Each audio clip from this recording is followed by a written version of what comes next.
अब आप लोग इस पैसेज को देखें और ये पैसेज क्या है।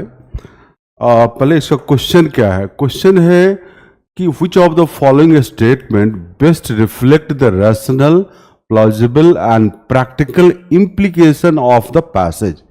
निम्नलिखित में से कौन सा कथन परिच्छेद के तर्क संगत और व्यवहारिक निहितार्थों को सर्वोत्तम रूप से दर्शाता है। मतलब इम्प्लीकेशन ढूंढना है परिच्छेद के आधार पे। देखो क्या है।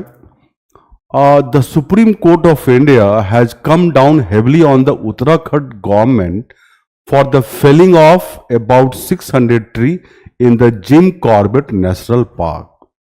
ठीक है, तो सुप्रीम कोर्ट ने उत्तराखंड गवर्नमेंट को फटकार लगाई है कि इतने ट्री काट दिए गए हैं जिम कॉर्बेट नेशनल पार्क में।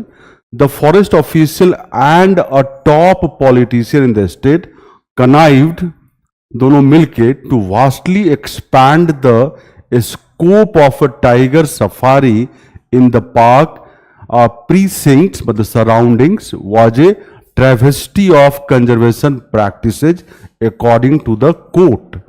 मतलब कुछ फॉरेस्ट ऑफिशियल और एक टॉप पॉलिटिशियन मिलके क्या किया कि टाइगर सफारी का एरिया एक्सपैंड करने के लिए ये पेड़ को कटवा दिया है। ये कंजर्वेशन प्रैक्टिसेस का कह सकते हैं कि एक तरह से मौकरी है according to court. In the judgement by a 3 जज bench, justice B.R. Gavai observed the presence of tiger in the forest is an indicator of the well being of ecosystem. अगर टाइगर है फॉरेस्ट में तो ये इंडिकेट करता है कि ecosystem ठीक ठाक स्थिति में है। Unless steps are taken for the protection of tiger, the ecosystem that revolves around tiger can not be protected. ठीक है, जब तक टाइगर का प्रोटेक्शन नहीं होगा, इकोसिस्टम जो टाइगर के अराउंड रिवॉल्व करता है उसको प्रोटेक्ट नहीं कर सकते। Events like illegal construction, illicit felling of tree like the one in Corbett can not be ignored. ठीक है, the link between political corruption and environmental damage is especially relevant in this case as the court judgment has consequences for the management of wildlife park, particularly on the question of whether tiger safari in the buffer and fringe zone, buffer zone और fringe zone park का defined होता है। तो बोलता है whether tiger safari in the buffer and fringe zone of wildlife park get gel well with conservation measures. तो कहता है कि बफर जोन में और फ्रिंज जोन में टाइगर सफारी पॉसिबल है कि नहीं, कंजर्वेशन मेजर के साथ जेल करता है कि नहीं, ये एक मतलब क्वेश्चन कह सकते हैं है। The court also alluded to various resort in the vicinity of the park that often played loud music and posed a threat to animals। तो कोर्ट ये भी जिक्र किया है कि भाई पार्क के आसपास बहुत सारे रेस्टोरेंट है और रिसोर्ट हैं जो लाउड म्यूजिक प्ले करते हैं, ये भी एनिमल के लिए थ्रेट हो सकता है। चलिए ठीक है, तो आई होप आपको हिंदी भी मैं बोलते गया हूँ मुझे समझ में आ गया होगा पैसेज क्या है, बेसिकली क्या बोलना चाह रहा है पैसेज में। अब इस पे बेस्ड जो क्वेश्चन था हमारा कि इम्प्लीकेशन क्या है, तो क्या इंप्लाई कर सकता है ऊपर को पढ़ने के बाद। Conservation effort must prioritise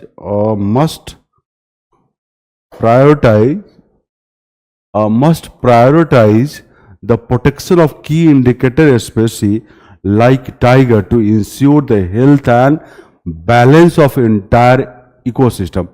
prioritise वाली बात इंप्लीकेशन में नहीं ले सकते, ये जस्टिफाइड नहीं है पैसेज के बेसिस पे कि प्रायोरिटाइज करना है केवल टाइगर का, ऐसा नहीं है। ठीक है, आगे तो ये नहीं होगा। The Supreme court scrutiny of the Uttarakhand government underscored the importance of holding authority accountable for action that jeopardize environmental integrity। Supreme court द्वारा उत्तराखंड सरकार की जांच पर्यावरणीय अखंडता को खतरे में डालने वाले कार्य के लिए प्राधिकरणों को जवाबदार ठहराने महत्व को रेखांकित करती है। हाँ, आप कह सकते हैं ये सही हो सकता है। आगे बढ़ते हैं। एक्शन वाली बात थोड़ा जस्टिफाइड नहीं दिखता है, और फिर एक्शन वाली बात जस्टिफाइड, फिर भी इसको अभी मान के चलते हो सकता है ये इम्प्लीकेशन हो। तीसरा, effective management of wildlife park demands a comprehensive approach that addresses not only direct threats such as deforestation but also indirect impact like noise pollution from nearby resort. ठीक है, effective management of wildlife park demand a comprehensive approach that addresses not only direct threat such as this। ये भी implication लग रहा है। ठीक है, अब डी भी पढ़ते हैं। The crucial link between political corruption, environmental conservation and the protection of wildlife, emphasizing the need for stringent measures to safeguard ecosystem and wildlife habitat against illicit activity such as illegal construction and deforestation। अब ये भी है। अब इन तीनों में जो सबसे most appropriate implication लग रहा है वो ये डायरेक्ट इंप्लीकेशन ये लग रहा है, तो हम इसको काट देंगे और इसमें डी को आंसर मान लेंगे। इसका ऑप्शन थोड़ा क्लोज था, बट बीसीडी पढ़ने के बाद आपको लगेगा कि डी मोस्ट अप्रोप्रिएट इंप्लीकेशन है and this is the answer. इसका थोड़ा ऑप्शन चैलेंजिंग था। यहां पे एक्शन वाली बात बहुत ज्यादा जस्टिफाई नहीं करते हैं, और ये सी वाली बात डी का पार्ट ही है, ये सबसेट है इसका। ठीक है, तो इसलिए डी को हम सही आंसर मान के चलेंगे। नेक्स्ट पैसेज पढ़ते हैं, क्या है इसका क्वेश्चन, क्या है। फिर से ये इंप्लीकेशन ही पूछा है ना, इंप्लीकेशन ही पूछा है। Which of the following implication is correct based on the passage. ठीक है, अब पढ़ते हैं क्या है। In November 2023 Devnath and 11 other scientist from ICAR, Bidhan चंद्र कृषि विश्वविद्यालय, another premier agriculture in West Bengal, and the National Institute of Nutrition in Telangana published a seminal important study that says that green revolution has helped India achieve food security but by compromising its nutritional security। मतलब food security तो achieve किया green revolution, लेकिन nutritional security को compromise कर। Nutrition मतलब पोषण, सुरक्षा से समझौता करके। In the first, the study reports that breeding program focused on developing high yielding varieties have altered the nutrient profiles of rice and wheat, two major staple food grains of India. मतलब nutrient profile जो था rice and wheat का, उसको ये change कर दिया high yielding variety develop करने के चक्कर में। अब आगे है, to the extent that their directory significance to the population has diminished. मतलब इतना कम कर दिया न्यूट्रिशनल प्रोफाइल, पोषक तत्व जो था उसमें, तो इसका जो सिग्निफिकेंस है खाने के रूप में वो कम हो गया।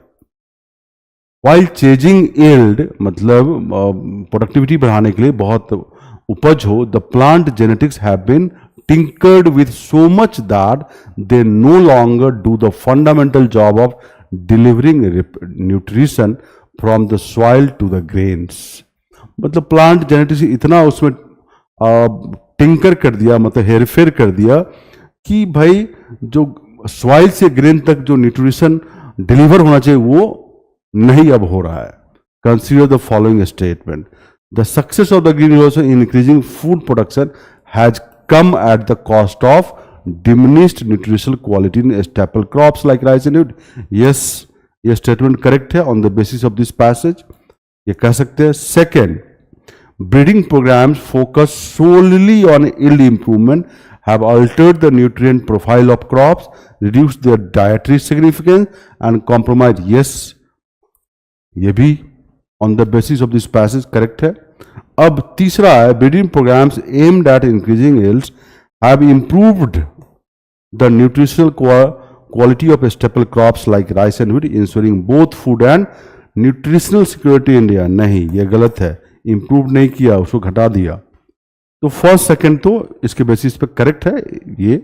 अब आप पढ़ो which of the following implication is correct based on the passage above. तो जो ऊपर दिया है उसमें 1 and 2, इसीलिए आंसर क्या है 1 and 2, जो भी पीछे हमने टिक किया था। नाउ नेक्स्ट ये मैथ्स का क्वेश्चन है।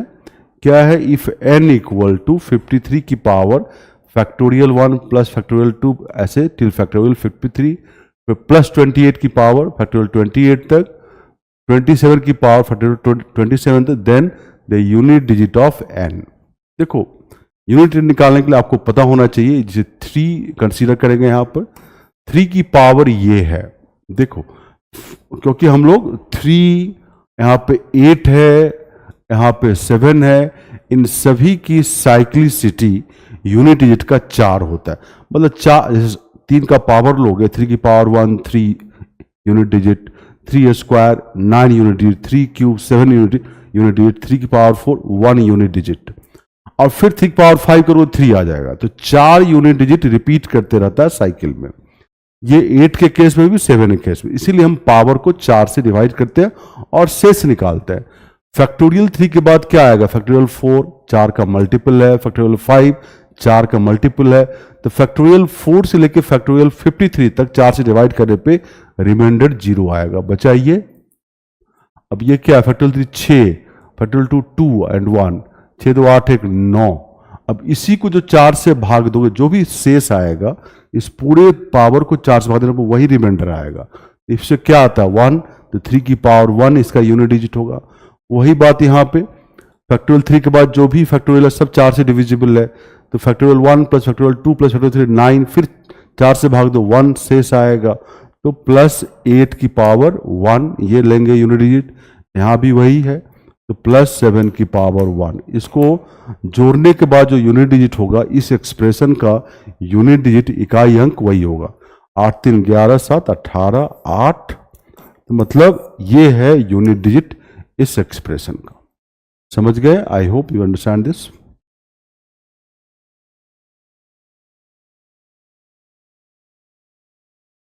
ठीक है, अब है नेक्स्ट क्वेश्चन ये, for how many positive integer does factorial 5 and with exactly 100 zero. जैसे फैक्टोरियल p है तो कितने p धनात्मक पूर्णांकों के लिए जो फैक्टोरियल p खोलने पे लास्ट में 100 जीरो एग्जैक्टली हो। कितने जीरो? 100 जीरो। अब इसका करने का तरीका ये होता है कि फैक्टोरियल p को अगर फैक्टराइज करते हैं तो 5 का हाईएस्ट पावर जितना भी होगा उतने ही जीरो इसके अंत में होंगे, उतने ही जीरो। 5 का पावर कैसे निकालें? जैसे फैक्टोरियल मान लो 11 में 5 का फैक्टराइज करने पे 5 का पावर कितना निकलता है, या 5 फैक्टर कितनी बार है। तो तरीका होता है 11 को 5 से भाग दो और जो भी कोसेंट आए भागफल वो लिख लेते हैं। फिर अगला 11 का 5 स्क्वायर से डिवाइड करो, जो भी भागफल आया वो लिखना। मान लो 0 आया इसके बाद नहीं लिखेंगे, है ना। तो जैसे यहाँ 5 से इसको भाग दो 2 आएगा, और 11 को 25 से भाग दो 0 आ जाएगा भागफल कोसेंट। तो इसका मतलब 5 स्क्वायर इसको डिवाइड करता है और दूसरा कुछ नहीं, 5 स्क्वायर। तो इसके अंत में 2 जीरो होंगे, फैक्टोरियल में खोलोगे तो 2 जीरो। अब यहाँ पे जो क्वेश्चन बोल रहा है वो ये है कि भाई p की कितनी वैल्यू पॉसिबल है जिसके लिए अंत में 100 जीरो हो। जैसे मान लो कितने p हो सकते हैं, एक बताऊं तुमको। अगर मान लो हम 40 की बात करते हैं, 40 सिंपल लिया तो 40/5, 5 का पावर जो मैक्सिमम आएगा मतलब 5 जितनी बार इसका फैक्टर बनेगा उतने जीरो लास्ट में होंगे। 40/5 तरीका बताया था मैंने, 40/5 स्क्वायर है ना, 40/5 क्यूब। 40/5 क्यूब लोगे तो कोसेंट क्या आएगा 0। तो बेसिकली यहीं पे रुकना है, 0 से पहले ही। तो यहाँ 8 आया, यहाँ पर 1 आया, मतलब 5 की पावर 9 यहाँ फैक्टर बनेगा। इसके 9 जीरो होंगे, इसके कितने होंगे जब खोलोगे तो 9 जीरो लास्ट में होंगे। अब इससे तो नहीं हुआ, पी का 14 कुछ नहीं होगा, 100 जीरो चाहिए। तो तुम एक गेस करते हो कि ऐसे देखो, 100 को 5 से भाग दोगे 20, 200 को 5 से भाग दोगे 40, 300 को 5 से भाग दोगे तो क्या आएगा क्वोशेंट 360, 400 को 5 से भागने में क्या आएगा क्वोशेंट बताओ तो 80। तो 400 पे ट्राई लेते हैं, कहीं 100 जीरो आ जाए, 5 का पावर 100 आ जाए। तो 400 बटे 5 है ना, और 400 बटे 5 स्क्वायर और 400 बटे 5 क्यूब लेते हैं, 5 की पावर 4 लेंगे तो जीरो आ जाएगा भागफल। यहां देखो 80 आया, 25 से इसको भाग दो तो कितना 16 आया, और यहां से 3 आएगा तो कितना आ गया ये 80, 16, 96 और 99, 5 का पावर 99 होगा फैक्टोरियल 400 में फैक्टर, तो 99 जीरो तक तो पहुंच गए। तो एक ही बढ़ाना है तो 400 है, इसके बाद 405 ले लेते हैं, तो 405 लेके देखते हैं। 100 जीरो चाहिए, मतलब 5 का पावर 100 चाहिए फैक्टर में। तो 405 को अगर 5 से भाग दिया, मतलब 5 का पावर निकालना चाहते हैं, 405 को 5 स्क्वायर, फिर 405 को 5 क्यूब, देखो क्या आता है, यहाँ 81 आएगा। 25 से भाग दोगे कोसेंट भागफल 16 ही आएगा 405 के भाग देने पे, और 125 से 405 को भाग देने पे 3 आएगा। आगे नहीं ले सकते, 5 की पावर 4, 625 से 405 जीरो आ जाएगा भागफल।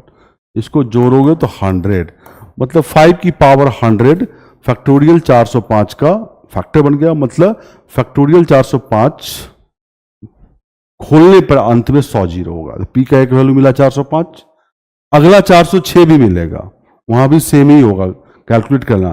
तो पी की वैल्यू अगर 405 लो या 406 लो, या ये 5 है, 406, 407, 408, 409, इन सभी केस में 100 ही जीरो लास्ट में होंगे, 5 की पावर 100 ही फैक्टर बनेगा फैक्टोरियल लेने पे। लेकिन जैसे 410 लोगे तो यहां पे 82 हो जाएगा, 101 हो जाएगा। इसका मतलब पी के 5 वैल्यू पॉसिबल है, तो क्या आंसर होगा डी, राइट। तो 5 समझ गए। नेक्स्ट क्वेश्चन है ये x की पावर एक्चुअली 11 है, x की पावर 11 और ये y की पावर 5 है। सेम यहां पे ये x की पावर 11 और y की पावर 5। अब ये फिर से आंकड़े की पर्याप्तता वाला क्वेश्चन है कि x की is x to the power 11 less than y to the power 5 given that x equal to 2 and y is an integer, है ना, ये दिया हुआ है। तो जो पहला स्टेटमेंट है, देखो x तो 2 फिक्स है, 2 की पावर 11, पहला क्या y इवन, मान लो तुम 4 की पावर 5 लिए तो इसमें तो यस हो जाएगा, ये क्या हो गया 2 की पावर 10 हो गया, यस, इसका आंसर यस आया। लेकिन अगर y तुम मान लो 4 के बदले 8 ले लो, 2 की पावर 11, 4 की पावर 8, तो ये तो गलत हो गया ना, इसका आंसर नो आ गया, ये 2 की पावर 16 हो गया। तो केवल एक से तो बता नहीं सकते क्योंकि यस और नो दोनों इसका आंसर आ रहा है, कोई एक ही आना चाहिए, ठीक है। अब दूसरा y इज ग्रेटर दैन 10, दूसरे कथन से देखिए क्या हो सकता है, y इज ग्रेटर दैन 10, तो बेसिकली y 10 से बड़ा हो तो 11 लोगे कम से कम, तो 2 की पावर 11 लेस देन 11 की पावर 5, यस करेक्ट है। 2 की पावर 11 निकालोगे तो 2000 कुछ आएगा, और 11 का पावर 3 निकालोगे तो उससे बड़ा हो जाएगा, तो ऑब्वियसली इसका आंसर हाँ आएगा, यस आएगा। अब 11 का तुम यहाँ 12 लो 13 लो, सब केस में हाँ ही आएगा, इसका मतलब 2 से इसका आंसर आ रहा है कि यस। तो statement 2 alone is sufficient to answer the question, right. अब आगे बढ़ते हैं, ये है the unit price of toy 1 is not changing. Toy 1 जो खिलौना पहला है उसका प्राइस बदल नहीं रहा है, लेकिन that of toy 2 is decreasing, वो घट रहा है 1/6 एवरी ईयर, 1/6 से प्रत्येक वर्ष घट रहा है। Which toy will be costlier after 3 years, 3 साल के बाद कौन सा टॉय महंगा होगा? The current unit price of toy 2 is twice that of toy 1। तो मान लो टॉय 1 का प्राइस 100 मानो और टॉय 2 का प्राइस 200 मान सकते हो। टॉय 2 का प्राइस घट रहा है, इसका 3 साल के बाद भी 100 ही रहेगा, टॉय 1 का प्राइस तो घटता नहीं है। तो 3 साल के बाद क्या प्राइस होगा? तो ये तरीका है डेप्रिसिएशन, ह्रास वाला लगाते हैं, 200 इंटू 1 माइनस 1/6 की पावर 3। ये जो आएगा ये 3 साल के बाद का प्राइस आएगा सेकंड खिलौना का। ये डेप्रिसिएशन वाला ही फॉर्मूला है। अगर आप चक्रवृद्धि ब्याज वगैरह पढ़े होंगे, वहाँ ह्रास भी पढ़े होंगे, डेप्रिसिएशन भी पढ़े होंगे, माइनस लग जाता है। अब इसको कैलकुलेट करने पे क्या आएगा तो मैं बताऊं, ऑलमोस्ट ये जो कैलकुलेट करने पे आता है दैट इज अप्रोक्सीमेटली 116। इसका 3 साल के बाद टॉय 1 का 100 रहेगा, बट इसका 116 था। टॉय 2 का ज्यादा रहेगा 3 साल के बाद। आंसर क्या आएगा? टॉय 2। समझ गए? नेक्स्ट, अब फिर से हमारे पास क्या आ गया? तो परिच्छेद आ गया। पढ़ते हैं, इसका क्वेश्चन क्या है? Central message of the above passage, मुख्य संदेश। तो ऑब्वियसली जनरल क्वेश्चन है, पूरे परिच्छेद के आधार पे क्या बता रहा है, मुख्य संदेश क्या है, ये देखना है। देखिए, पढ़ते हैं और समझते हैं परिच्छेद को। देखो, मैं पहले ही बोला हूं, परिच्छेद का एक एक शब्द समझना, एक एक चीज समझना लक्ष्य नहीं है हमारा। परीक्षा में उतना समय भी नहीं होता है, हमें 2 मिनट समय मिलता है पढ़ के आंसर करने का, 2 से 3 मिनट, है ना। तो मोटा मोटी आपको समझ में आ जाए परिच्छेद तो आप आंसर कर लें। आप एक एक शब्द समझने में, एक एक लाइन समझने में अपना टाइम ना खराब करें, यही तरीका होता है। 2-4 लाइन नहीं भी समझ में आए, मोटा मोटे स्तर पर समझ में आ जाए कि पैसेज क्या है, किस चीज़ के लिए, क्या कहना चाह रहा है, तो आप आंसर कर सकते हैं। तो मेरी कोशिश यही है। अब मैं एक एक शब्द इसको समझाने लगूं तो ये एक परिच्छेद पढ़ाने में, हमको बताने में, डिस्कस करने में 20 मिनट लग जाएंगे। तो मुझे तो 80 क्वेश्चन डिस्कस करने हैं, तो कितने घंटे का होगा क्लास, समझ ही सकते हो। इसलिए थोड़ा सा ब्रीफ में मैं बताता हूँ। मैं उम्मीद करता हूँ कि इतनी मैच्योरिटी तुम में है कि मेरे कुछ ब्रीफ करने के बाद तुम इसको समझ सकते हो, है ना। तो क्या है? The recent cotton harvest, cotton के बारे में बात कर रहा है, कपास की फसल, was success for the resident of Lahan Muada village in Maharashtra, है ना। मतलब जो कपास का फसल हुआ उसको हम सक्सेस मान सकते हैं इस पर्टिकुलर गांव में।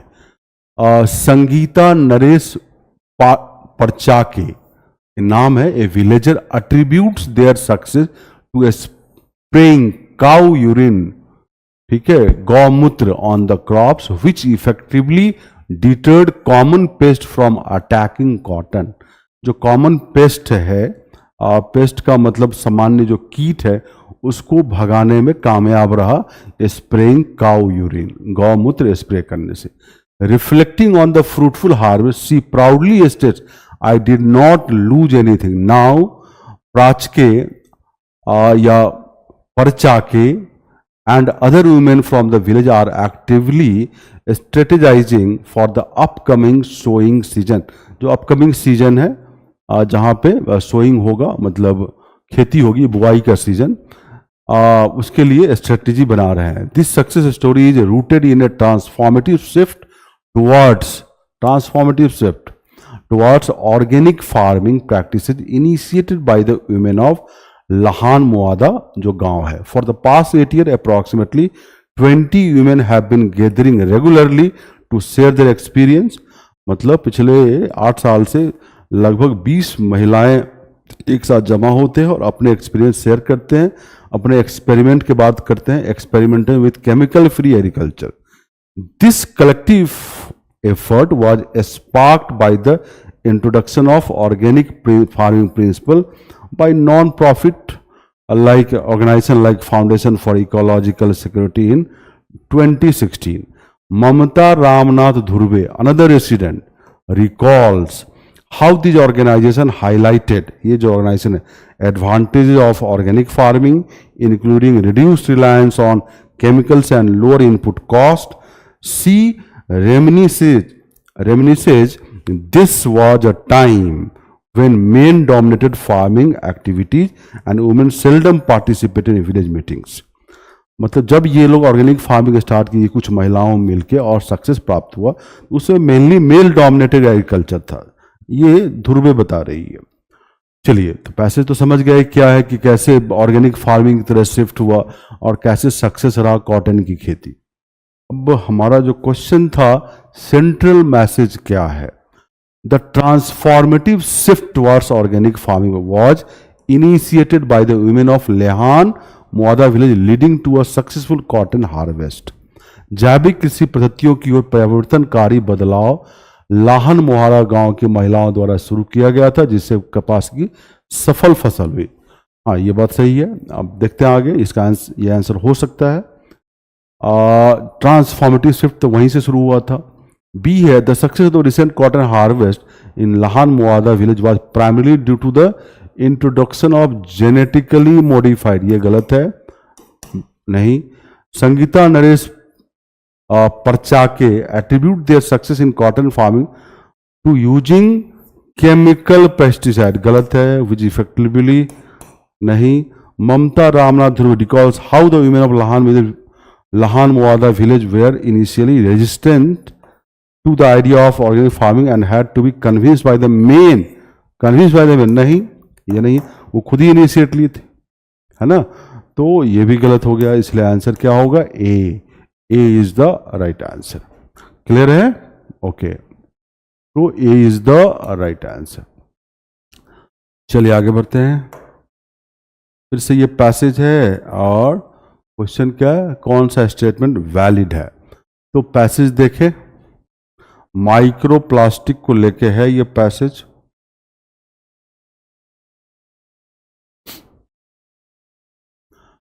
The term micro plastic refer to plastic particle that are no larger than 5 millimetre, इससे बड़ा नहीं होता। The release of primary micro plastic from sources such as tyre abrasion. कहां से रिलीज होता है माइक्रो प्लास्टिक?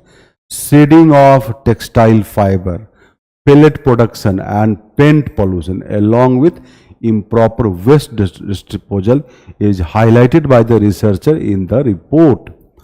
रिपोर्ट के शोधकर्ताओं ने टायर के अपघर्षण, कपड़े के फाइबर के झरने, छर्रों के उत्पादन और पेंट प्रदूषण तथा अनुचित अपशिष्ट निपटान जैसे स्रोतों से प्राथमिक मार्ग के मुक्त होने पर प्रकाश डाला है। यहां से आता है। Moreover, the chemical additive in the microplastic accumulate in water body and have serious impact on human health. जो केमिकल एडिटिव है माइक्रोप्लास्टिक, वो वाटर बॉडी में एक्यूमुलेट हो जाता है, जैसे लेक में, रिवर में, पॉन्ड में, ठीक है, और इसका इम्पैक्ट ह्यूमन हेल्थ पे बहुत ज़्यादा है। According to research paper published in the journal environmental pollution earlier this year, common additive released from microplastic include, कौन कौन सा है एडिटिव जो रिलीज होता है microplastic? Heavy metals, polyamidoamine, epichlorohydrins, bisphenol A, brominated flame retardants and per and poly fluoroalkyl substance. ये सब chemical additive निकलते हैं उससे। Furthermore, factors such as light, temperature, and the presence of other pollutants affect the release of these chemicals, which then pile up and cause toxicity in the bodies of animal that ingest them. ये सब chemical जो है, इसके अलावा प्रकाश, तापमान और अन्य प्रदूषकों की उपस्थिति जैसे कारण इन रसायनों के निस्तारण को प्रभावित करते हैं, जो बाद में ढेर बन जाते हैं और उन जानवरों के शरीर में विषाक्तता उत्पन्न करते हैं जो इन्हें अंतर्ग्रहण करते हैं। निम्नलिखित कथनों पर विचार कीजिए। The accumulation of chemical additive from micro in water body has serious impact human health, correct है। Common additive release from microplastic include heavy metals, polyamido, ये सब लिखा हुआ है, ये दिया हुआ ऊपर, ये भी करेक्ट है। 3 factors such as light, temperature, and the presence of other affect the release of these chemicals, which subsequently accumulate and cause toxicity in animal that ingest them. ये भी करेक्ट है ना, ये भी करेक्ट है। इसका मतलब सभी करेक्ट है, ऑल ऑफ द सभी करेक्ट है। क्लियर है? ओके, नाउ ये फिर से एक क्वेश्चन आया हमारा, संख्या पद्धति का क्वेश्चन है। देखिए, फाइंड द रिमाइंडर, जब इस प्रोडक्ट को 9 से भाग दे शेष क्या होगा। तो तरीका होता है कि जैसे 2004 है गुना 2005 है गुना 1975 है गुना 1886 है और 9 से भाग देना है। तरीका होता है कि आप पहले इंडिविजुअली 9 से भाग दें और शेष निकालें। तो 9 से इसको भाग दोगे तो 9 दूनी 18, 18 24, 18 यहाँ 6 शेष आएगा। इसको भाग दो तो 18 18 यहाँ पे क्या आएगा 7 शेष आएगा। इसको भाग दो 18 17 85 81 4, यहाँ पे 4 शेष आएगा। इसको भाग दो 18 81 5 शेष आएगा। अब क्या करते हैं, इन सभी शेष को लिख लो और फिर इसको 9 से भाग दो। तो आप ये 6 गुना 7 42 को 9 से भाग दे दो, सॉरी 9 से भाग देना है, भाग दीजिए। तो 9 दूना 36, यहाँ 6 बच गया। इस 20 को 9 से भाग दे 2 बचा। तो 6 गुना 2 12 को अब 9 से भाग दो, 3 शेष आएगा। ये जो शेष आया यहाँ पर इस प्रोडक्ट को 9 से भाग दो 3 शेष आएगा। यही तरीका होता है। आई होप आपको कॉन्सेप्ट पहले से पता होना चाहिए अगर आप वेल प्रिपेयर्ड हैं तो। फाइनली आंसर 3 आया, D is the right answer. चलिए आगे बढ़ते हैं। अब इसमें है कि भाई 86,400 के भाजकों की संख्या ज्ञात कीजिए। इसका भी तरीका होता है कि पहले इसको प्राइम नंबर में फैक्टराइज करते हैं। तो करें फैक्टराइज 86,400, 864 इंटू 100 तो लिख ही सकते हैं। 864 को 8 से भाग दीजिए तो 8 1 0 8 गुना 4 गुना 25, फिर 8 गुना 12 गुना 9 गुना 4 गुना 25। अब लिखो 8 को 2 क्यूब, 12 को 2 square into 3, 9 3 square 2 square 5 square. अब आपका 2 का पावर कलेक्ट कीजिए, 3 2 5 2 7, 2 की पावर 7, 3 की पावर 3, 5 की पावर 2। ये प्राइम नंबर फैक्टराइजेशन हो गया। तो कितने फैक्टर होंगे, जितने पावर है 1 ऐड करके मल्टीप्लाई कर दीजिए। यही तरीका होता है। तो 7 + 1, 3 + 1 इंटू 2 + 1, 8 32 गुना 3 96 आया। कितने इसके फैक्टर होंगे 96। तो इतने भाजक होंगे इसके। तो पहला प्राइम फैक्टराइजेशन, पावर को ऐड करके मल्टीप्लाई कीजिए, नंबर ऑफ फैक्टर आ जाएगा। नेक्स्ट बढ़ते हैं। ये क्वेश्चन है, ये डायरेक्शन सेंस का क्वेश्चन है। क्या है, a person travel 5 kilometre due north, 5 kilometre north गया। आई होप आपको डायरेक्शन पता है। और फिर 6 kilometre due east, 6 kilometre east गया। फिर 10 किलोमीटर का वेस्ट, यहाँ से 10 6 और इधर 4 और ले लीजिए। ये वेस्ट 6 और 4 हो गया ना, 10 हो गया। और फिर 8 किलोमीटर ड्यू साउथ, यहाँ पे साउथ 8 किलोमीटर गया, है ना, एरो देखें साउथ की ओर गया। अब बोलता है कि how far is he now from the starting point, यहाँ से कितनी दूरी पर, यह पता करना है। एक ऐसे खींच लो और यहाँ से यहाँ कितना होगा 4 होगा, यहाँ से यहाँ 5 है, ये कितना होगा 3। इस छोटे वाले ट्रायंगल में पाइथागोरस लगाओ तो 3 स्क्वायर + 4 स्क्वायर 25 आ गया, 5 किलोमीटर। तो क्या आंसर होगा 5, इनिशियल से दूरी 5। ये सिंपल सा क्वेश्चन था डायरेक्शन सेंस का। आगे बढ़ते हैं। अब ये है, ये सिंपल रीजनिंग का क्वेश्चन है, अरेंजमेंट का है कि भाई EFGHIJ sitting in a row facing towards the north, उत्तर की ओर। तो ऐसे कर लो, उत्तर तो एरो ऐसे 2 3 4 5 और 6 हो गया, है ना। तो EFGHIJ are sitting in a row facing towards the north, उत्तर की ओर देख रहा है। INJ are in 3rd and 4th but not necessarily in the order. तो लेफ्ट या राइट कहीं से काउंट करो पोजीशन, 1 2 3 4, जैसे यहां से काउंट किया 1 2 3 4 5 और छठा हम लेफ्ट से काउंट कर रहे हैं। वैसे राइट से भी काउंट करेंगे, तीसरा चौथा यही होगा। यहाँ पे आई और जे बैठा हुआ, कहां पे आई कहां पे जे नहीं पता है, तो दोनों पे आई और जे लिख दो। फिर है E and F are at the ends. E और एफ कहां है? एंड्स पे, अंतिम छोर पे है, ये है। G sitting to the left of E. G E के बाएं। ई अगर यहां होगा तो जी बाएं हो ही नहीं सकता, तो ई को यहीं होना पड़ेगा। ये क्लियर हो गया कि यहां पे ई है, यहां पे जी हो जाएगा, और यहां पे कौन होगा? एफ। तब एक ही सीट बचा है, और कौन बचा है यहाँ पे? एच हो गया। यही हमारा अरेंजमेंट है, क्रम व्यवस्था है। अब है G sitting to the left of E. Who is to the right of F? F के दाएं कौन है? H. So H is the right answer. ठीक है, क्लियर सबको? Okay.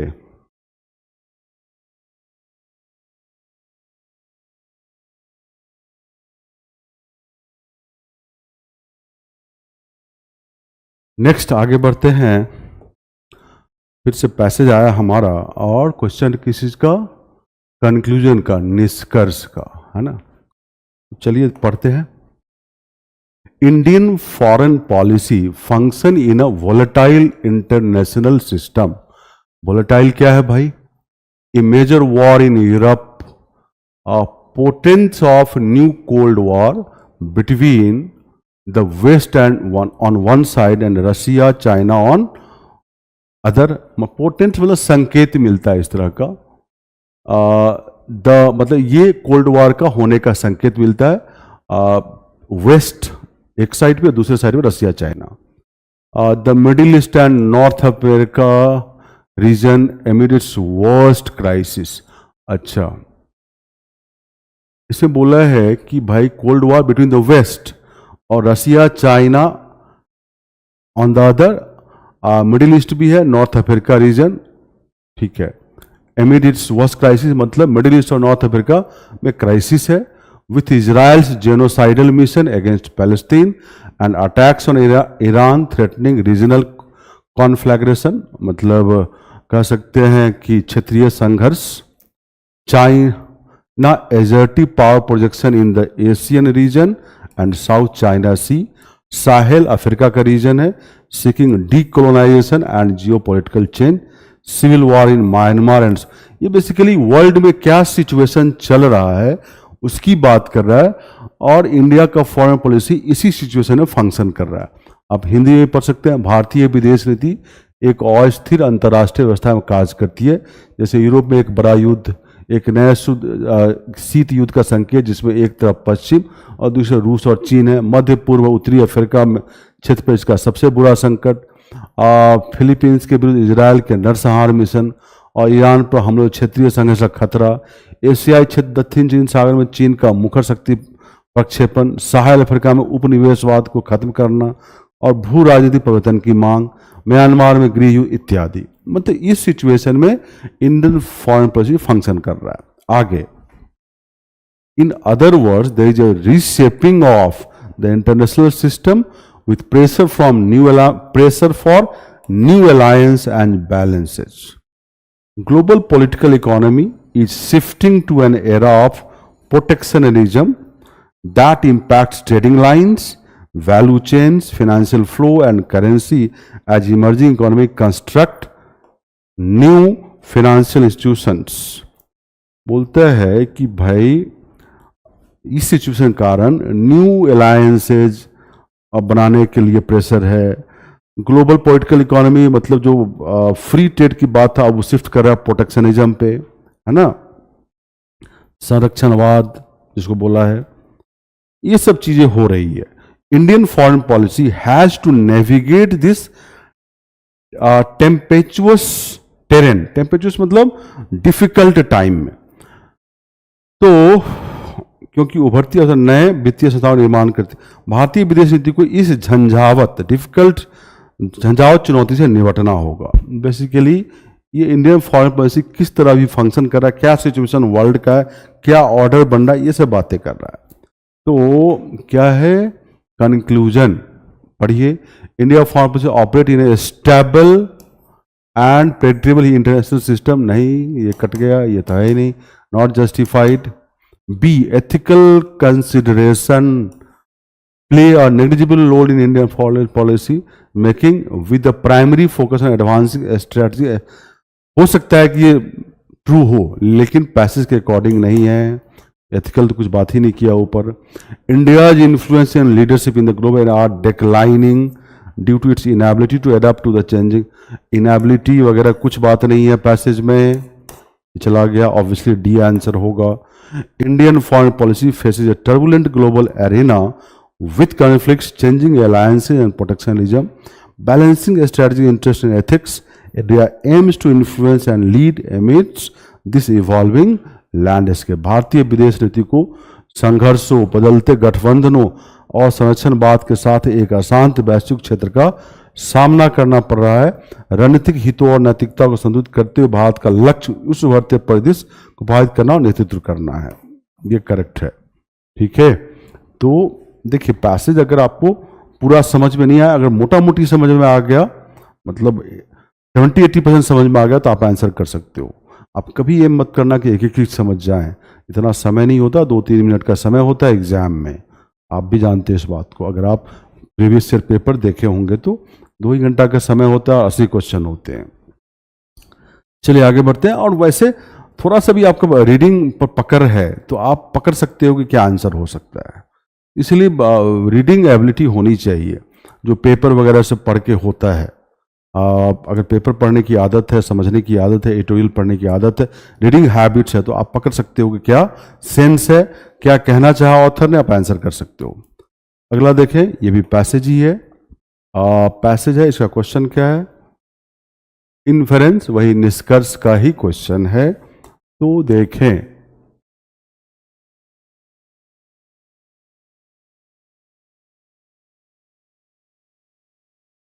we are our human finest, we are at our human finest, dancing with our minds when there are more choices than two। पर जब हमारे पास चयन के लिए अनेक विकल्प होते तो हम अपनी सर्वोत्तम सोचने की क्षमता दर्शाते हैं। Sometimes there are 10, even 20 different way to go, all but one bound to be wrong, and the richness of selection in such situation can lift us onto totally new ground। अगर हमारे पास बहुत सारे चॉइस, 10, 20, 30 चॉइसेस और सब एक तरह से different हो, एक गलत हो सकता है, बाकी सब कहीं ना कहीं सही है, तो ये हमें लिफ्ट करता है नए ग्राउंड की ओर। कभी कभी हमारे पास 10 या 20 अलग अलग रास्ते होते हैं जिनमें से अधिकांश हमें भटका देते हैं।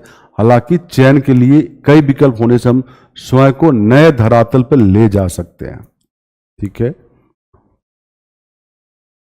चॉइसेस बहुत है तो कुछ तो भटका ही सकते हैं, लेकिन इतने चॉइस होने का नए ग्राउंड पे हमको लिफ्ट कर सकता है, हम जा सकते हैं। दिस प्रोसेस कॉल्ड, ये प्रोसेस क्या बोलते हैं? एक्सप्लोरेशन, अन्वेषण।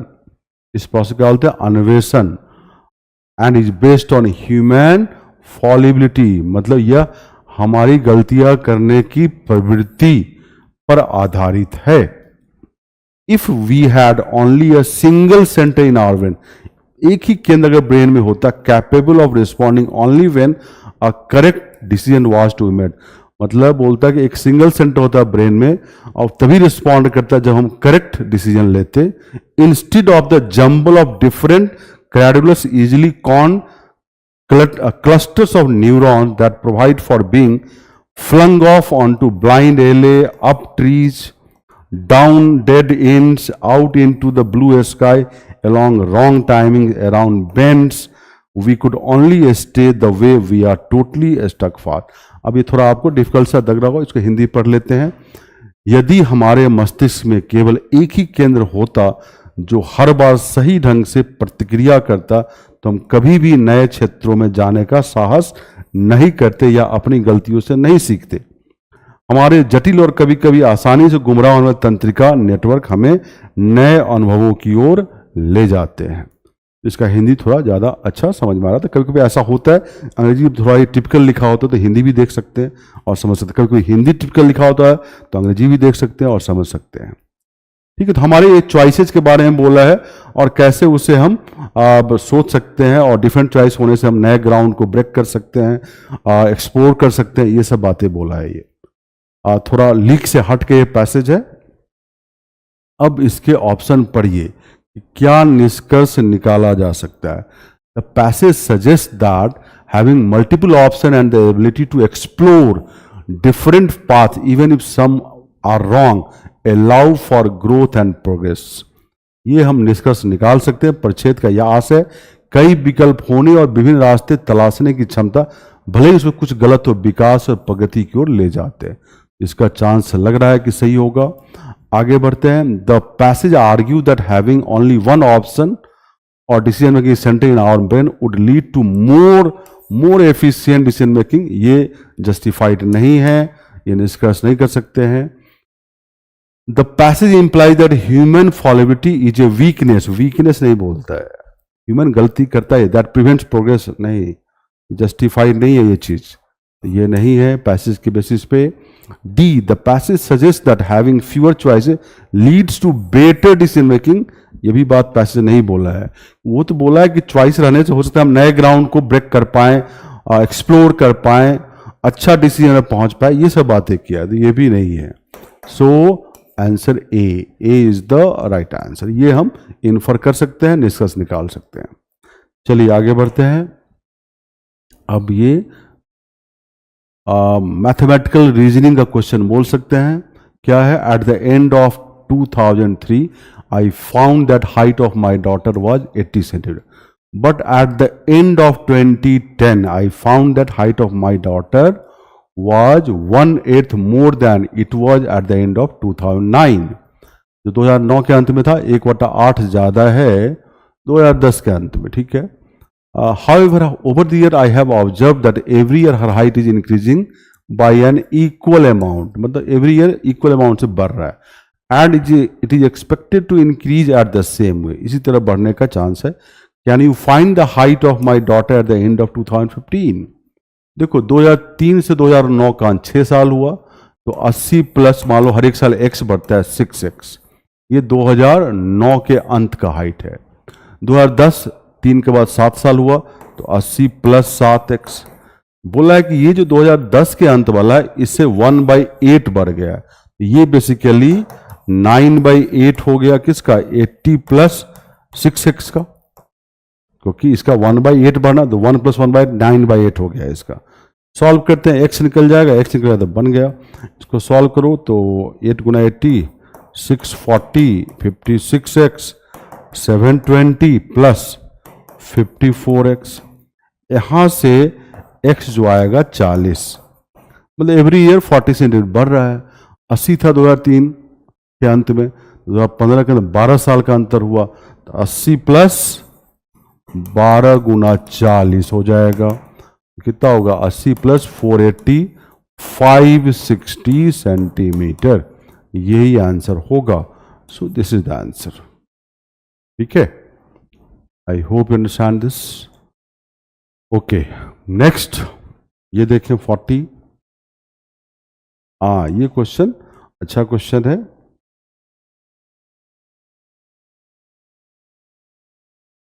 देखो, a child while adding first few natural number obtain the sum of 627, later on he declared the result wrong, बोला गलत है। He had missed one number in the sequence during addition, the number he missed, कौन सा number miss किया? एक बच्चा प्रथम कुछ प्राकृतिक संख्याओं को जोड़ने पर योग इतना प्राप्त करता है, बाद में वो परिणाम को गलत घोषित करता है क्योंकि जोड़ने के दौरान वह अनुक्रम में एक संख्या जोड़ना भूल जाता है, तो वो भूली हुई संख्या थी। अगर फर्स्ट n नेचुरल नंबर का सम क्या होता है? 1 2 से लेके n तक का सम फॉर्मूला होता है इसका n × n + 1/2, ठीक है। और क्योंकि एक मिस कर गया है, तो अगर मान ले 1 2 से लेके n-1 तक, ये सम क्या होगा? तो n की जगह n-1 डाल दो तो n-1 n-1 + 1 n, तो n × n-1/2 होगा, n की जगह n-1 रख के। अगर वो n को ही मिस कर जाता है तो सम ये होगा, है ना, और इसकी वैल्यू 627 के बराबर होगा।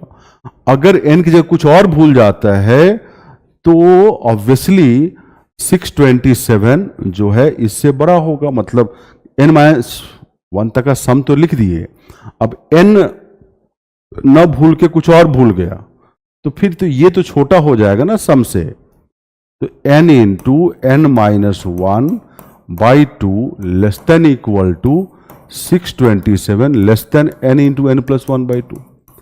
ये समझ रहे हैं, है ना? तो मैंने बोला n भूल गया तब तो सम ये होगा, है ना? और n नहीं भूल के कुछ और भूल गया तब तो ये जो सम होगा ये 627 से लेस देन इक्वल टू होगा, है ना? तो बेसिकली हमारा यही रेंज बना।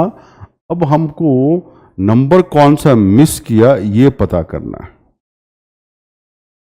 नंबर क्या मिस किया यही पता करना है, ठीक है?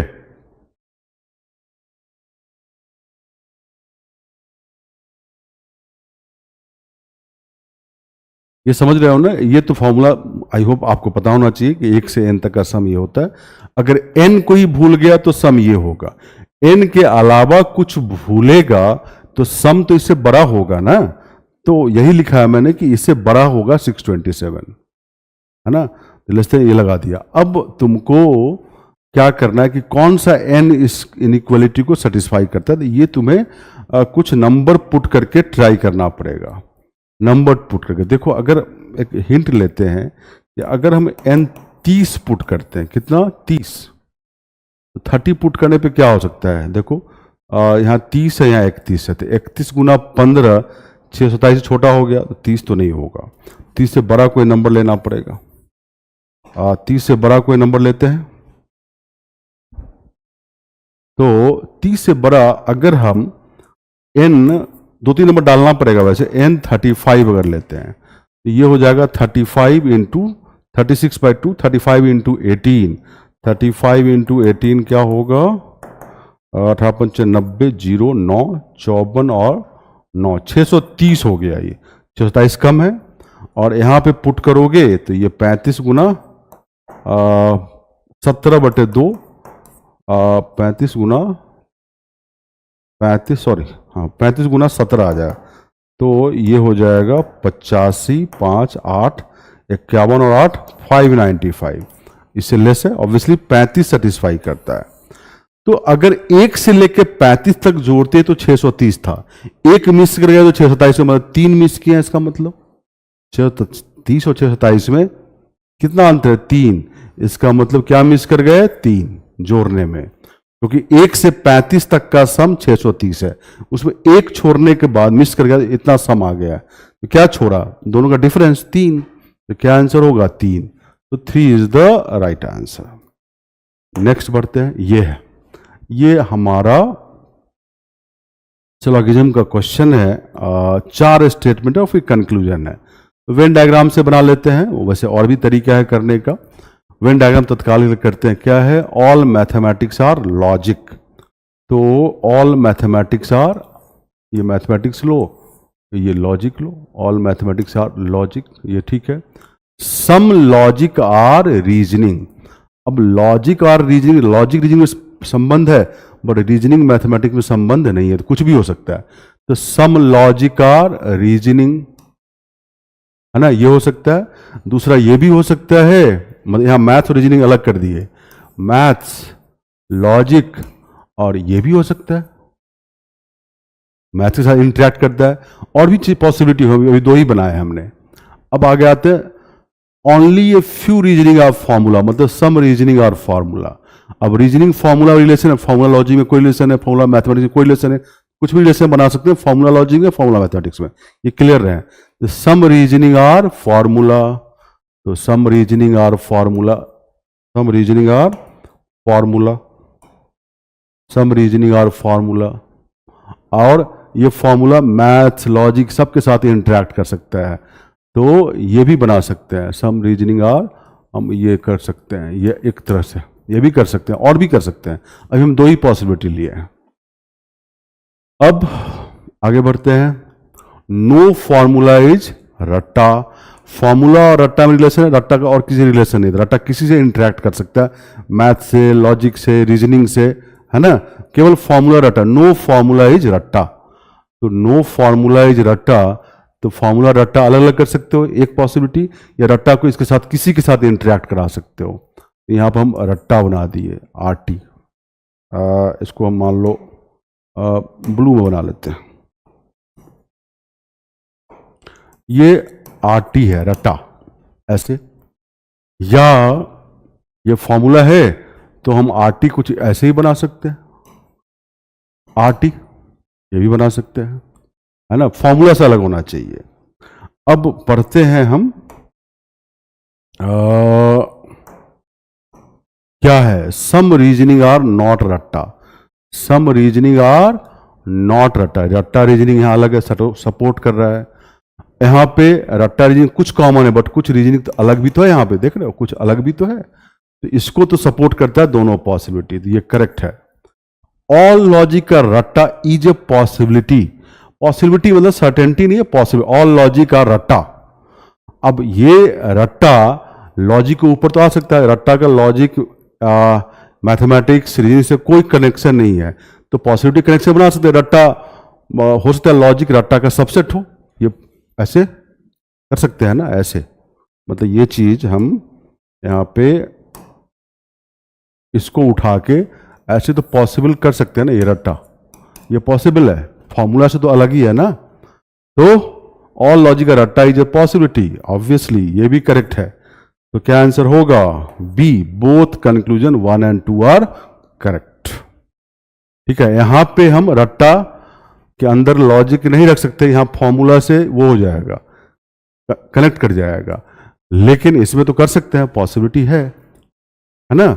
रट्टा को फॉर्मूला से अलग होना है, तो यहां पे हम रट्टा को फॉर्मूला से अलग किए, लेकिन लॉजिक को रट्टा के अंदर अगर करेंगे तो फॉर्मूला के साथ तो आ ही जाएगा, तो ये वाला पॉसिबिलिटी नहीं होगा, ये वाला हो सकता है। यहाँ रट्टा तो एकदम अलग है, पॉसिबिलिटी मतलब ये पॉसिबल है, यस, तो बी आंसर होगा। चलिए आगे बढ़ते हैं। ये इसमें बेसिकली आंसर भी साथ ही में लग गया है, और थोड़ा सा ये कह सकते हैं कि गलती से लग गया आंसर भी। क्या है, in a school there were 4 teacher teaching the following subject. Nitish and Ramesh were teaching physics and CSAT. देखो सब्जेक्ट क्या है, फिजिक्स, सीसैट, इकोनॉमी, केमिस्ट्री, यहाँ लिख दिया। नीतीश फिजिक्स सीसैट टिक कर दिए, रमेश फिजिक्स सीसैट टिक कर दिए। ये भी तरीका है करने का क्वेश्चन ऐसा। Rekha and Tilak CSAT economy, Rekha and Tilak CSAT and economy tick कर दिए। आगे Tilak and Nitish chemistry and physics, Nitish chemistry में भी है, तिलक केमिस्ट्री फिजिक्स टिक कर दिया। अब पूछा question, who the teacher was teaching the maximum number of subject, इसमें टिक ज्यादा दिख रहा है तिलक में, सो तिलक इज द राइट आंसर। इस तरह ये हो जाएगा, है ना। तो यहाँ पर ये ऑलरेडी टेबल दिया हुआ है, हम लोगों को इसको अलग से बनाना पड़ेगा, ये गलती से डाल दिया यहाँ पे। इसी तरह करते हैं, सब्जेक्ट नाम और फिर टिक कर लिए, 4 टिक दिख रहा तिलक में, ज्यादा सब्जेक्ट वही पढ़ा रहा है। नेक्स्ट, अब फिर से हमारे पास पैसेज आया, इसका क्वेश्चन देखिए क्या है।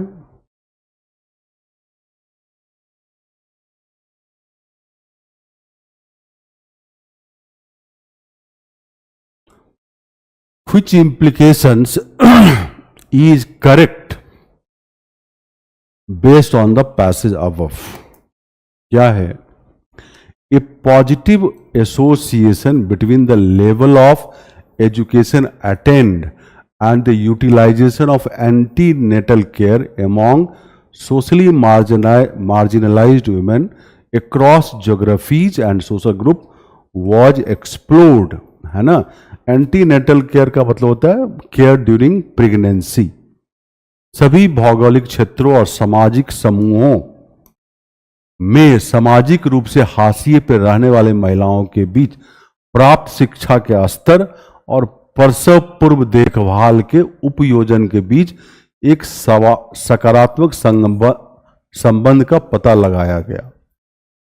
However, social factors such as caste play a crucial role and create inequality in opportunity to access complete antenatal care among marginalized women। तो देखा कास्ट एक इंपॉर्टेंट रोल प्ले कर रहा है एक्सेस करने में एएनसी को एंटीनेटल केयर को, एक इनइक्वलिटी क्रिएट कर रहा है among marginalized women, जो हाशिए पे वुमेन है। Our analysis further elucidates that the coverage of 4 ANC visit was significantly poor among women of rural residents even after controlling for educational level।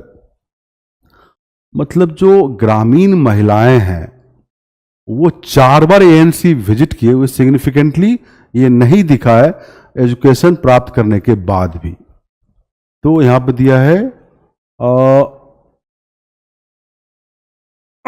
हमारा विषय से आगे स्पष्ट करता है कि शैक्षिक स्तर नियंत्रण के बाद भी, मतलब शैक्षिक स्तर होने के बाद भी, इसका मतलब यही है ग्रामीण महिलाओं के बीच 4 प्रसव पूर्व देखभाल विजिट का कवरेज काफी कम था, 4 बार जाना। Living in rural area emerge as a significant hindrance, रुकावट for socially marginalised women in accessing full ANC compared to urban women even when women belong to the same caste and religious group। मतलब जो rural area में रहना ये एक तरह से रुकावट था, ठीक है, for socially marginal women in accessing full ANC। मतलब गांव में रहना ही अपने आप में जो हाशिए में महिला थी उनका विजिट कम होता था एज कंपेयर टू शहरी एरिया में, ठीक है। तो यहाँ पर यही बोल रहा है कि भाई किसी शहर में निवास करने वाली समान जाति और धर्म की सामाजिक रूप से हाशिए पर रहने महिलाओं की तुलना में ग्रामीण क्षेत्रों में निवेश करने वाली सामाजिक रूप से हाशिए पर रहने वाली महिलाओं के लिए पूर्ण ऐसी पाठ्यक्रम अधिक बाधाएं आती। तो मतलब ग्रामीण में होना भी एक तरह से बाधा है, वो कम विजिट करते हैं, चाहे सेम ग्रुप के क्यों न हो, सेम सोशल ग्रुप के क्यों न हो, सेम रिलीजियस ग्रुप के क्यों न हो, जो महिला हाशिए पे है। ये बेसिकली कहा है। पैसेज मोटा मोटी यही है। पैसेज समझ गए कि किस ज्योग्राफी, किस एरिया के लोग एएनसी ज़्यादा विजिट करते हैं, किस ग्रुप के लोग, उसके बाद की बात क्या किया गया है, कास्ट कैसे रोल प्ले कर रहा है कम विजिट के लिए, ये सब बात हुआ है इसमें। अब देखिए, which of the following implication, education alone may not overcome social inequality particularly caste में डिस्क्रिमिनेशन। यस, ये है यहाँ पे दिया है, आप देखते हो ये line. Our analysis further elucidates that the coverage of 4 ANC was significantly poor among women of rural residents even after controlling for educational level। ठीक है, तो पहला तो इंप्लाई करता है कि भाई एजुकेशन होने के बाद भी कम विजिट करते हैं रूरल एरिया में। Rural residents poses significant challenge, yes, for socially marginalized women in accessing full ANC services, highlighting the need for targeted intervention। सामाजिक रूप से हाशिए पर रहने वाले ग्रामीण महिलाओं के लिए पूर्ण एएनसी सेवाओं तक पहुंचने में महत्वपूर्ण चुनौतियां उत्पन्न होती है। ऑब्वियसली ग्रामीण में रहना, एरिया में रहना ही प्रॉब्लम है, एएनसी में पहुंचना मुश्किल हो जाता है, कम लोग जाते हैं। तो ये दूसरा भी है। तीसरा, एजुकेशन इररिलेवेंट नहीं है, क्योंकि वो स्टडी तो किया ही है। यहाँ पे देखो, यहाँ पे लिखा हुआ है a positive relation between the level of education and the utilisation anti, ठीक है, ये तो रिलेशन तो स्टडी किया ही जा रहा है, ठीक है। आगे, urban resident guarantees better access to ANC but challenges persist even for urban women for socially. नहीं, गारंटी वाली बात जस्टिफाइड नहीं है ऊपर के पैसेज में, तो 1 and 2, so A is the right answer. Guarantee word justified नहीं है। आपको जब भी करते हो पैसेज क्वेश्चन, तो आपके हर एक वर्ड को पैसेज के स्कोप में जस्टिफाई करना होता है। एक भी गलत मिल गया तो गलत हो जाता है वो। चलिए आगे, ये भी पैसेज है, इसके क्वेश्चन किस चीज के हैं देखें। क्रिटिकल इन्फेरेंस का क्वेश्चन है।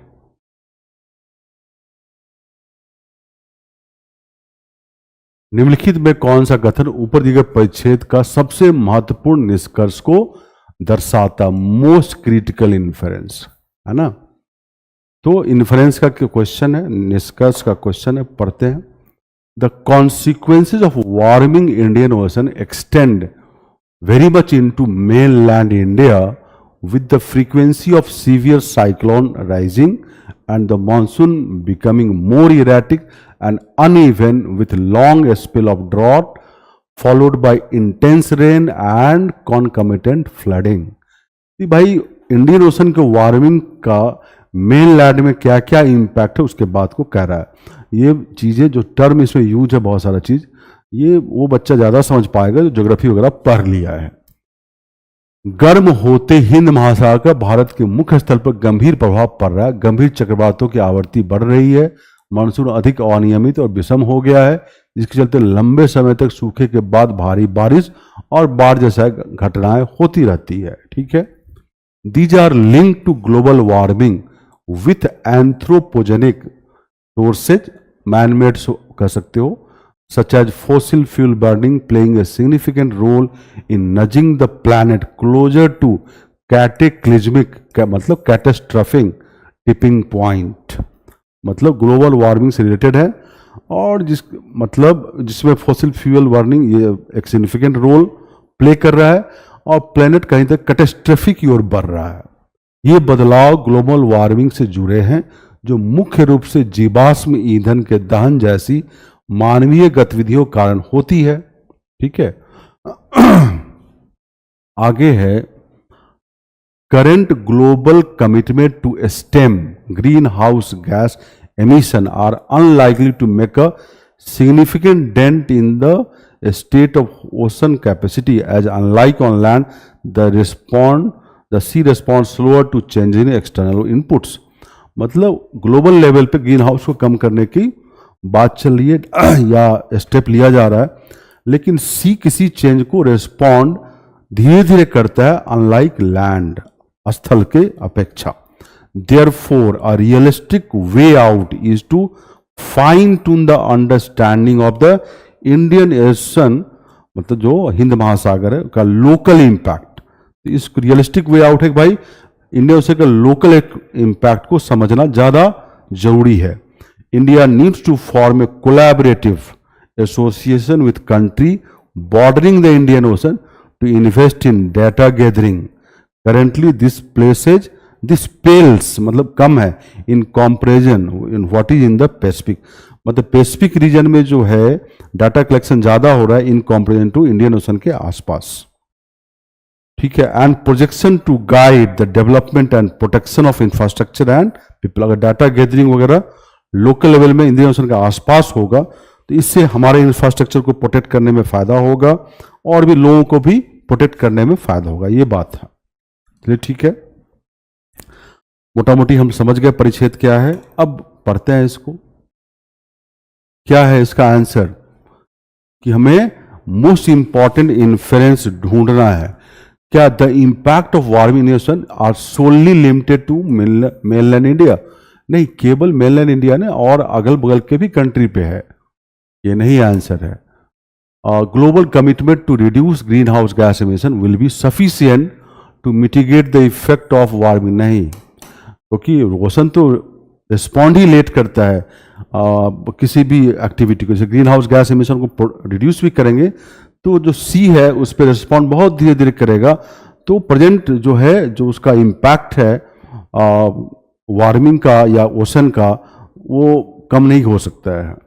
जो पैसेज में लिखा हुआ है C the Indian Ocean response to external input is faster than that of land mass. नहीं, फास्टर नहीं, स्लोअर. सभी ओशन का स्लोअर है. ये भी नहीं है. D is the right answer. Indian Ocean nation must urgently collaborate to gather data and protect infrastructure from worsening cyclone and erratic monsoon pattern due to global warming. So D is the right answer.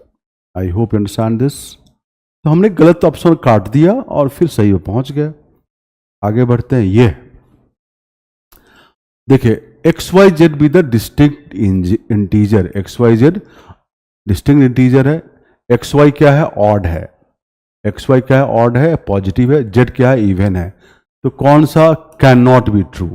XY odd है, कुछ भी ले लो. X3 ले लो, Y5 ले लो, Z6 ले लो और put करके देखो. अगर पहला पुट करते हो तो x माइनस जेड 3 माइनस 6 मतलब -3 का 9 हो जाएगा. 25 गुना 9 ऑड आएगा, इवन नहीं आएगा. यही गलत है. बाकी देखो ये सब ऑड, ये दोनों ऑड आएगा, ये इवन आएगा, आप चेक करके देख लो इससे, है ना। तो इसका मतलब गलत ये आया, तो इसका मतलब यही आंसर होगा, कैन नॉट बी ट्रू बोला है, इसका मतलब यही सही होगा, ये सही नहीं हो सकता, है ना। ये तीनों देखो, पुट करके देखो, ऑड आ जाएगा, ये ऑड आ जाएगा, ये इवन आ जाएगा, पुट करके देख लो। दूसरा तरीका भी है कि भाई इवन माइनस ऑड, ऑड होगा, ऑड का स्क्वायर ऑड, ऑड का स्क्वायर ऑड, तो ऑड इंटू ऑड, ऑड ही आएगा, इवन नहीं आ सकता।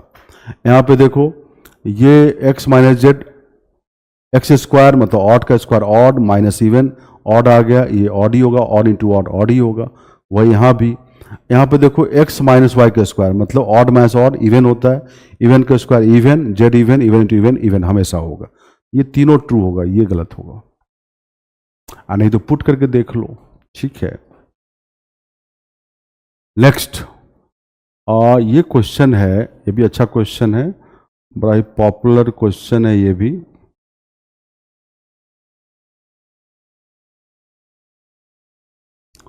देखिए, all the page number from a book are added beginning at page 1, एक से लेकर जितना भी पेज का किताब है उसको ऐड करा। However one page number were added twice by में, एक पेज नंबर 2 बार ऐड हो गया। The sum obtained was 900, which page number was added twice. अगर मान लो 1 से n तक है ना पेज नंबर, तो सम तो आना चाहिए n into n plus 1/2, but ये 900 आ गया क्योंकि एक नंबर 2 बार ऐड हो गया। तो 900 वो नंबर माइनस कर लो, जो पेज नंबर दोबारा एक बार माइनस कर लो, सम तो यही आना चाहिए। अब हमें n को पुट करना पड़ेगा, क्योंकि ऑप्शन देख के लग रहा है 40, ये है ना, ये तो 40 के आसपास पेज टोटल होना चाहिए। n अगर 40 इसमें करते हो तो ये क्या होगा, 40 बटे 2 20 गुना 41, ये क्या आएगा 820, 820 इक्वल टू 900 माइनस ए। तो यहां पे तो ए 80 लोगे तभी होगा, बट 1 से 40 पेज तक में 80 तो ये नहीं आ सकता, तो ये तो 40 नहीं है, पॉसिबल है। एन अगर हम 41 लेते हैं, एन अगर हम 41 मान लो 41 पेज का है, यहां पुट करो 41 गुना 42 बटे 2, 41 गुना 21, 41 गुना 21 क्या होगा ये 21 इकाई 21 1 84 और 2 861 इक्वल टू 900 माइनस ए। अब यहां से ए देखो क्या आएगा 39, सॉल्व करोगे तो ए 39 पॉसिबल है, मतलब 41 पेज में 39 को 2 बार ऐड किया तो 900 आ गया, ये पॉसिबल है। तो पेज नंबर कौन सा 2 बार ऐड हुआ तो 39, आंसर 39 होगा। अगर आप एन मान लो 42 पेज लेके देखते हो, 42 यहां पुट करोगे 42 इंटू 43/2, 21 इंटू 43, ये मल्टीप्लाई 21 3 जा 63, 21 4 जा 84, 903 आ जाएगा इक्वल टू 900 माइनस है, पॉसिबल ही नहीं है, गलत है, नहीं हो सकता है। तो इसका मतलब 42 पेज का भी नहीं है, 40 पेज का भी नहीं है। 40 पेज का लेने पे ए जो आ जाता है हमारा 80 आता है, 40 पेज में 80 पेज नंबर कहां से आएगा, तो ये भी इसका मतलब 41 पेज का किताब है, 39 2 बार ऐड कर दिया गया है ना। चलिए ठीक है, 39 जो है पेज 2 बार ऐड कर दिया गया था। नेक्स्ट है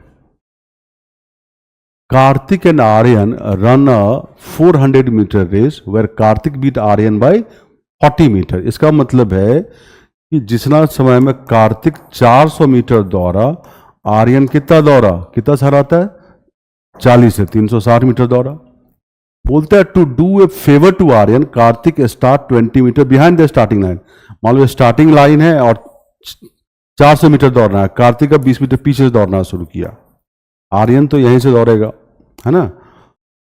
आर्यन यहां से दौड़ रहा है, कार्तिक यहां से दौड़ रहा है, कार्तिक को दौड़ना है 400 है ये 420, आर्यन को 40 से दौड़ना है। तो बोलता है कि Karthik start 20 metre behind the starting line in a second 400 metre, they both run at the earlier speed, which of the following is true. तो देखो जब 400 मीटर का था तो कार्तिक 400 दौड़ा, आर्यन 360। अब 420 अगर कार्तिक दौड़ेगा तो आर्यन कितना, तो बस यूनिटरी मेथड लगाओ। अगर एक दौड़ेगा कार्तिक तो ये 360/400, और कार्तिक अगर 420 दौड़ेगा ये 360/400 गुना 420, ये 360 है, और कैलकुलेट करके लाओगे ये तो 378 आएगा। मतलब कार्तिक 420 दौड़ा था, आर्यन 378, कितने से हरा दिया?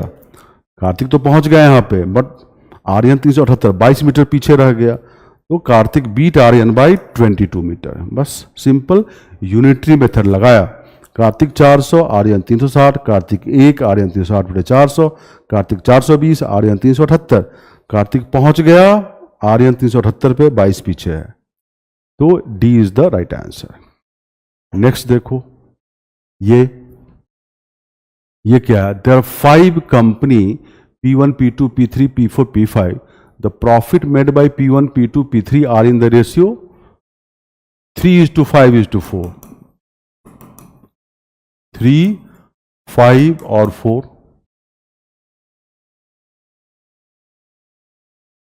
While the profit made by P2, P4, P5, P2, P4, P5, इसका रेशियो क्या दे रखा है? 10:7:9. 10:7:9. ठीक है। If P5 has made a profit of ₹3 crore more than P1, then the total profit in crore rupees made by all 5 company. ठीक है, P5 P1 से 3 करोड़ ज्यादा प्रॉफिट बनाता है, तो पहले तो P1 से लेके P5 तक रेशियो निकाल लेते हैं। तो यहाँ P2 के नीचे 5, यहाँ 10 है, यहाँ भी 10 करने के लिए इंटू 2 कर लो, हो गया। अब कनेक्ट कर सकते हैं हम, तो आ गया हमारे पास P1 is to P2 is to P3 is to P4 is to P5, 3 दूनी 6, 10, 8, यहाँ पे 7 और 9। P5 मतलब 9, 6 से कितना ज्यादा है? 3 ज्यादा है, जो कि 3 करोड़ है। 3 इज इक्विवेलेंट टू 3 करोड़, तो 1 इज इक्विवेलेंट टू 1 करोड़। कितना जोड़ो यहाँ पर? 6, 10, 16, 8, 24, 7, 31, 9, 40। तो 40 इक्विवेलेंट टू क्या हो जाएगा? 40 करोड़, है ना। तो total profit made by all 5 को कितना? 40 crore. So this is the answer. A is the right answer, right, A is the right answer. Next, ये क्या है? 5 person with the name Pankaj, Mohit, Uday, Teja and Ravi live separately in any one of the following: Delhi, Jaipur, Patna, Rajgir और Noida. Each one like 2 different colour from among the following: blue, black, red, yellow and green. देखिए, इसको करने के लिए इस तरह कीजिए। जो नाम है 1, 2, 3, 4, 5, नाम क्या है? पंकज, मोहित, उदय, तेजा एंड रवि। इंफॉर्मेशन देखते हैं। लेफ्ट में शहर ले लेंगे, राइट में कलर ले लेते हैं, ठीक है।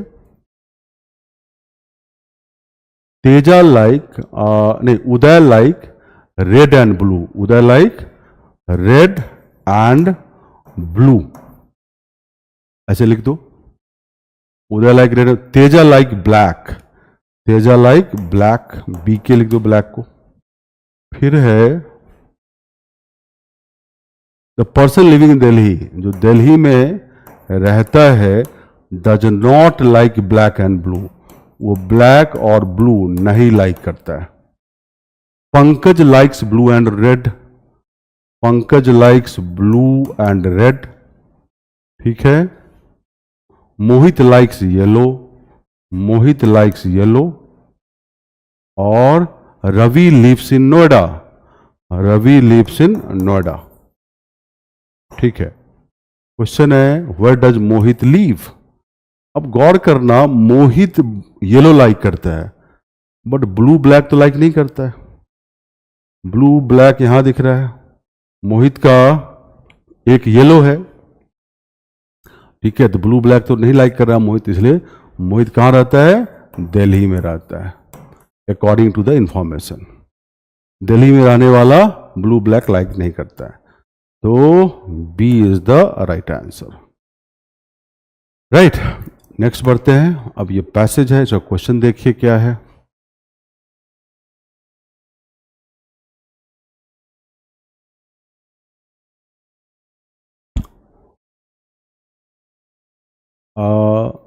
Which of the following statement best reflect the rational, plausible and practical implication that can be derived from the passage given above? निम्नलिखित में कौन सा कथन ऊपर दिए परिच्छेद से प्राप्त तर्क संगत और व्यवहारिक निहितार्थ को सर्वोत्तम रूप से दर्शाता है? तो देखिए क्या है।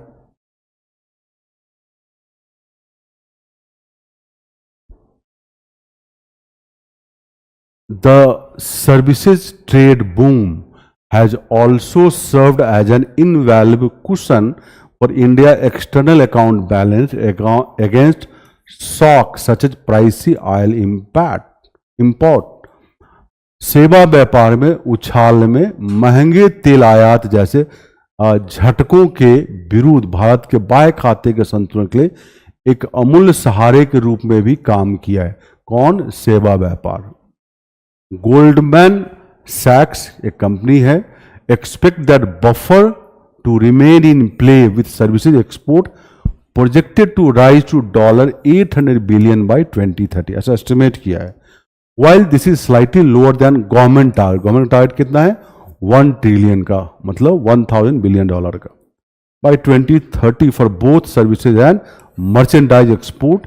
ए continuing uptick in high value services would also drive top in discretionary consumption and real estate demand the form record. मतलब अब ये सब अगर बढ़ता है एक्सपोर्ट, तो बोलता है कि भाई ऐसा चीज बड़े हाई एंड कार खरीदना, रियल एस्टेट मतलब फ्लैट खरीदना, ये सब चीज बढ़ सकता है। In the immediate term the outlook is tentative as top form in IT services. Still, India's most dominant export segment have said employee, कुछ employee हटाया है over the past year, and their growth guidance for this year is far from bullish. bullish नहीं है, bullish से कम है। मतलब इसको पढ़ो, यहाँ पे क्या है? तत्कालिक अवधि में दृष्टिकोण अस्थायी है, क्योंकि IT सेवाओं की शीर्ष कंपनियों, जो अभी भी भारत का सबसे प्रमुख निर्यात खंड है, ने पिछले वर्षों में कर्मचारियों की संख्या में कटौती की है और इस वर्ष के लिए उनकी वृद्धि मार्गदर्शन अपेक्षा से बहुत दूर है। ठीक है। Infosys for instance expect revenue to rise 1 to 33% this year in constant currency term. The rise of global capability centres, जो कुछ कैपेबिलिटी सेंटर है, ऑफर सम कंफर्ट, कुछ वहां लोग एम्प्लॉय हो जाते हैं। However the firm analyst stress it would be imprudent to take India services growth for granted। कुछ एक्सपर्ट बोलते हैं कि भाई इंडिया का सर्विस ग्रोथ ग्रांटेड नहीं लेना है। चलिए, ये पैसेज है हमारा, मोटा मोटी तौर पे आपको समझ में आ गया होगा कि कैसे क्वेश्चन के रूप में सर्विस ट्रेड काम कर रहा है, और बाकी चीज़ यहाँ पर लिखा हुआ है कि गोल्डमैन सैक्स ने क्या एक्सपेक्ट किया है। यहाँ पे लिखा है कि अभी जो इमीडिएट जो दिख रहा है बहुत पॉजिटिव नहीं दिख रहा है सर्विस एक्सपोर्ट का ग्रोथ, उसके बारे में लिखा हुआ है। कुछ ग्लोबल कैपेबिलिटी सेंटर कुछ ऑफर कर रहा है, सम कंफर्ट, लेकिन ऐसा नहीं कि वो सारा गैप कवर कर देगा। करंटली जो प्रॉब्लम हो रहा है यहाँ पे टॉप कंपनी जो IT कंपनियाँ हैं। चलिए अब पढ़ते हैं इसको। विच ऑफ द फॉलोइंग, वही इम्प्लीकेशन बताना है हमें। Achieving $800 billion in service export bye 20 might be overly optimistic given uncertain in global economy. वैश्विक अर्थ अनिश्चितताओं को देखते हुए 2030 तक निर्यात में इतना का लक्ष्य हासिल करना अत्यधिक आशावादी हो सकता है। नहीं, गवर्नमेंट ने तो $1 ट्रिलियन बोला है, ये गोल्डमैन सैक्स का एस्टीमेट है, तो बहुत आशावादी नहीं कर सकते हैं। तो ये आंसर नहीं, इम्प्लीकेशन तो ये नहीं है। अब है the services trade boom in India provides stability to external measures against challenges like pricey oil import, but cautious optimism is needed due to downsizing in the IT sector। इसका होने का पूरा चांस है। भारत में सेवा पर उछाल, महंगे तेल आयात जैसी चुनौतियों के विरुद्ध बाह्य संतुलन स्थिरता प्रदान करता है, सही बात है, लेकिन आईटी क्षेत्र गिरावट का सतर्क रुख अपनाने की आवश्यकता है, ये सही होने का पूरा चांस है।